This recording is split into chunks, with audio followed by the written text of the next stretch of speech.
No, I can't remember how many megawatts that River State had before I became governor. Dr. Dele had already invested a lot in power. So, Dr. Dele had, like I said, Dr. Dele had already invested a lot in power. So we had about is it 2 or 3 power stations. We had one, is it 100 megawatts in Port Harcourt, Chantamade. Then another one in Omok, which he did about the same 150 and all that. Then in Oyibo, I don't think there was anyone yet. So I had to now build a different 90 megawatts of power at Oyibo. But I didn't just start building. What I did was I got a consulting firm in the UK who came and did an audit of power and came to the conclusion that at that time, River State needed about 450 megawatts of power to sustain itself for 24-hour power supply. But requested that even if we have 450 50 megawatts, we needed to be topping it up yearly with 50 megawatts.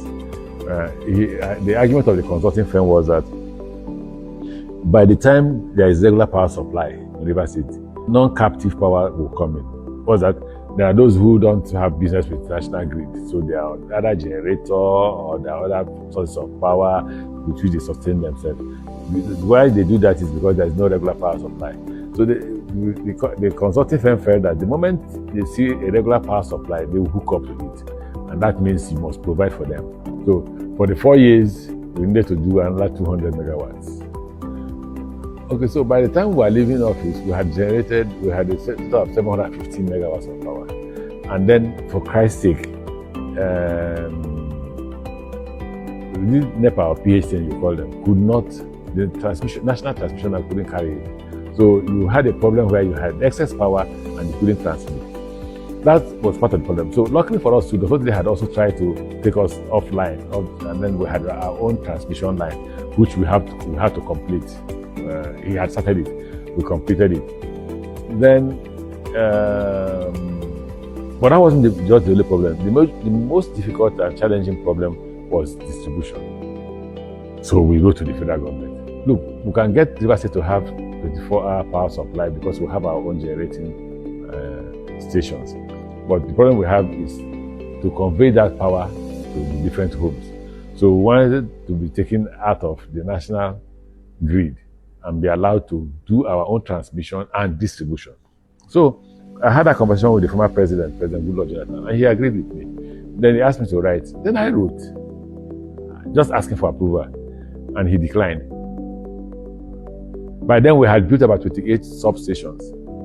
We needed about 40-something substations around Port Harcourt first, before we can do the rural areas. And we had built about 28.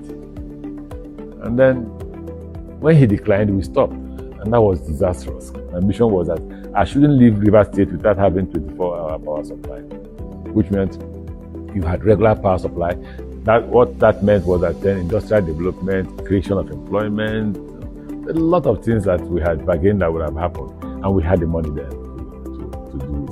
So when he declined, we changed strategy. What was the strategy? We had to bid to own the Port Harcourt Disco, because at that point how do you put it? We will become participants in electricity business. So we bid it and we won. That's Rivers, Cross River, I think Akwa Ibom and Bayelsa, I don't know. We constituted Port Harcourt Disco. We won, but don't forget, at the end of it, it was abandoned. Yeah, after we left office, it was abandoned. So I don't think that the government after us had the ambition of power or whatever, but we had then secured it from the federal government, which means the Port Harcourt Disco belongs actually to the 4 states. Unfortunately, after we secured it, we had so many things we wanted to do. In fact, the Niger Delta governors had formed we were the first to form an economic forum. What is it called? It was, is it BRACE also? That's Bayelsa, Rivers, Akwa Ibom, Cross River, Edo and Delta. That's what it was called. I think BRACE Forum or something like that. And we had a DG. And we had an economic proposal in which we agreed to support each other, even in funds, in terms of comparative advantage. So if you are good in fish, we'll support financially for you to grow fish in your state. Those who wanted to grow palm oil, all sorts of things, because we were able to focus on agriculture. So agriculture was one, another one was power. But I think all those things were abandoned after we left office. My business, I had an idea. This was what I wanted to achieve. I didn't want to leave the office without providing regular power supply to Rivers people, and to grow business in the economy of Rivers State and all that. And I started the process. Like I said, by the time we finished that, there was a need to ask ourselves a question. You have power, what do you do with it? You need to then discuss the issue of transmission and distribution. We then gave the company whose responsibility it was that they thought they had awarded the contract to complete the transmission lines. We gave them money to complete the transmission lines. They did. They brought the transmission line up to Port Harcourt. And then from Transamadi also to that point. We have done all that. What was remaining was distribution. I then wrote to the federal government to say, look, we have 715 megawatts. Port Harcourt requires just 450 megawatts, and we are willing to do the distribution by ourselves. Kindly approve. By that time, there was no quarrel between myself and President Goodluck. So I was expecting that he would say, please go ahead. That diminished our ambition. And our ambition was to ensure that Rivers State had regular power supply.